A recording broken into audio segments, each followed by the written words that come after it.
I tell you, Drudge Report just absolutely loves us now.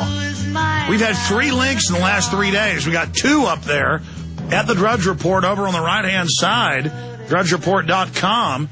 I mean, every time he links, we get like 1 million extra hits, viewers, visits. It's amazing. It says, stop the New World Order. And he's got the great Charlie Skelton articles from the London Guardian, the biggest newspaper in Europe and England. Bilderberg 2010, between the sword and the wall. Protesters being detained, searched, grilled. And then final list of participants. And then we posted just a few paragraphs of a Bloomberg article with the excised subsection. It's a long article. Fed denies Bernanke attends Bilderberg. Now, when you actually go to the article, it says Goldman Sachs may explain PPT's vanishing act, Caroline Baum. And then and they say, where's the plunge protection team? Why aren't they propping up? Where's the Federal Reserve rigging markets?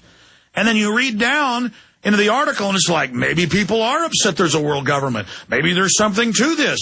Maybe they are destroying the economy by design. Maybe it's all true. You know, where's Bernanke? Bloomberg called, and he's in Europe, but they won't say he was at Bilderberg. I mean, this is a rout of these people, because you've got all these Wall Street people going, hey, prop up my stock market. I know it's all rigged, so rig it. You don't understand. It's rigged to rob you. So, I mean, we're going to talk to Charlie Skelton for the rest of the hour here in just a moment, and then Paul Watson's coming up to sit in the last hour. Oh, this is because I think he's a great talk show host. I think he's a great political brain, and I'm going to start making Watson do weekly reports if you really want to know. Watson's been working with me for 8 years. Fabulous work over at prisonplanet.com, so he'll be sitting in the last hour today and tomorrow. Jim Tucker, who has never steered us wrong, does have Bilderberg Group sources, secretaries, assistants, financial planners, bankers. I'm going to leave it at that. Plus, he snuck in and been shot at and stolen the trash many times. You know, stolen their minutes, which have later been confirmed. He says they are almost completely unanimous greenlighting Iran attack. That doesn't mean it's going to happen, but they need the political diversion. He also says it is a rout. They are panicking. A lot of them didn't attend. That dovetails with what Charlie Skelton said days before, that he was there when he and his wife were kicked out the last day, seeing Bilderberg head organizers, minions, with the top, director badges, talking about the dangerous rabble. The Alex Jones was bullhorning us. Did they attack? Heavens, no. But that's what you get with a welfare state. They're able to have money to protest. They believe you having any job is a welfare state. They believe they own the planet. And so their global carbon tax is in trouble. They're being routed. They're not getting their global tax. A bunch of countries are saying no to the banking tax.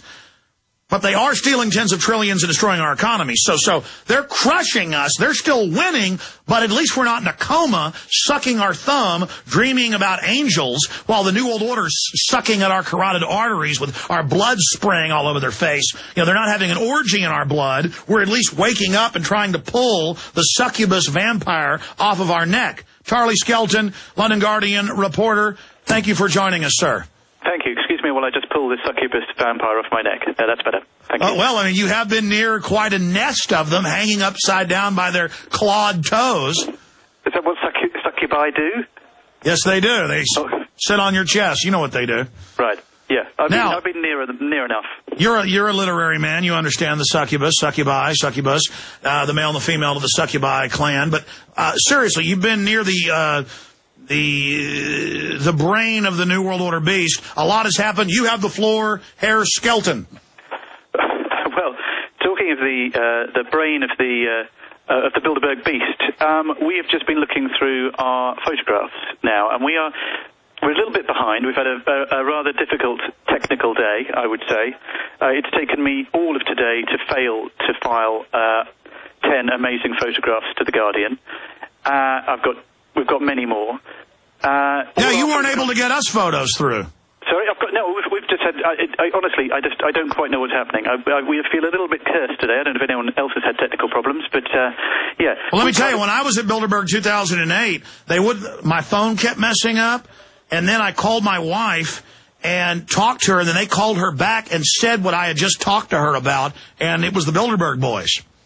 We had people here that their GPS didn't work. They turned up in town and it just suddenly stopped. But anyway, who knows?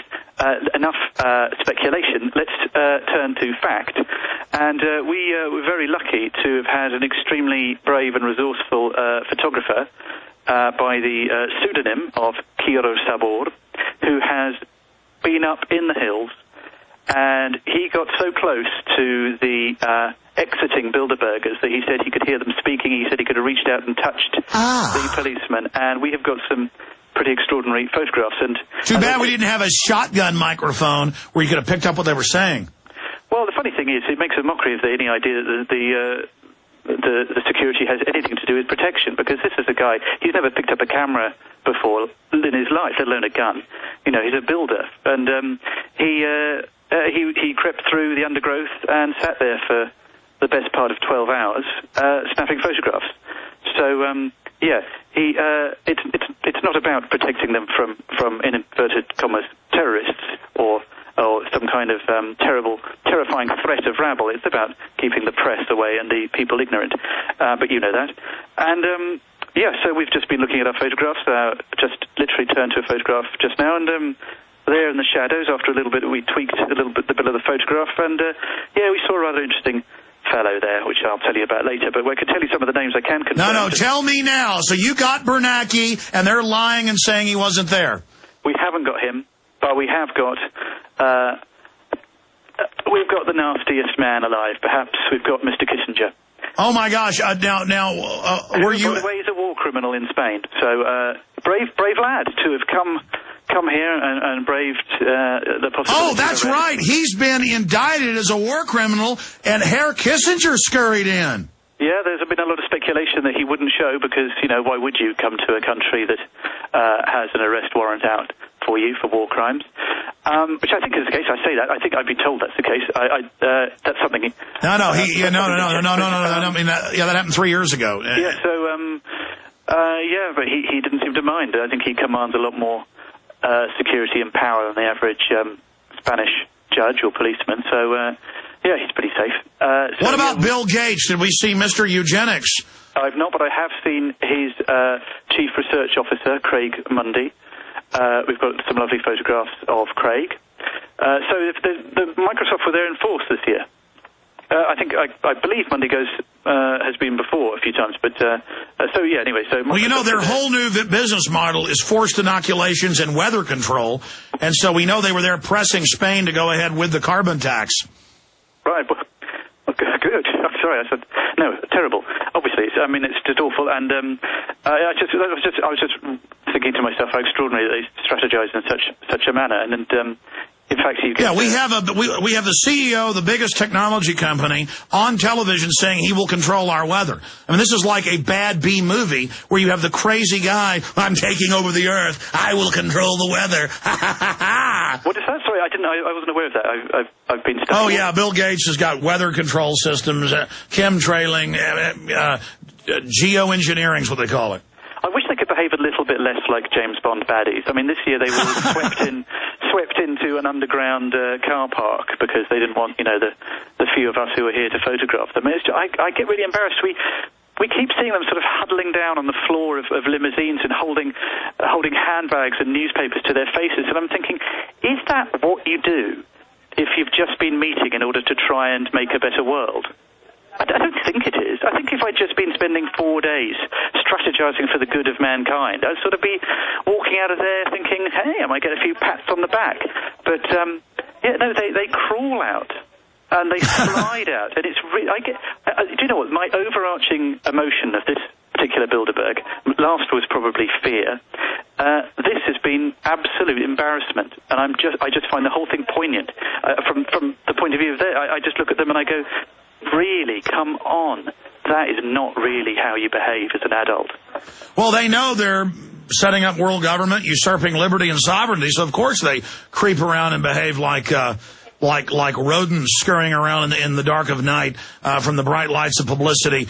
As David Rockefeller said in 91, they couldn't have built this world government with the bright lights of publicity, and so they're like vampires. The lights of publicity ignites them. So that's why I'm using the vampire metaphor. Yeah. Now, Mr. Skelton, I have the American Free Press writer on, Mark Anderson. He said that it's in the local Spanish news that the police union of the Catalonia State Police are filing a complaint about being forced to guard these people.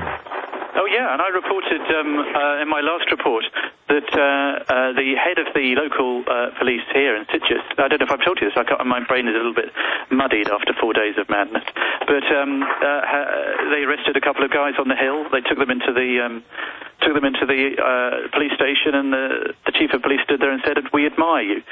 We admire what you're doing. I don't like the guys up there." And I think there's not a lot of sympathy actually from the average Spaniard, and I include the police in that. Interestingly, I had breakfast with one of the chauffeurs today. We were heading out to have breakfast at the hotel, but it was still locked.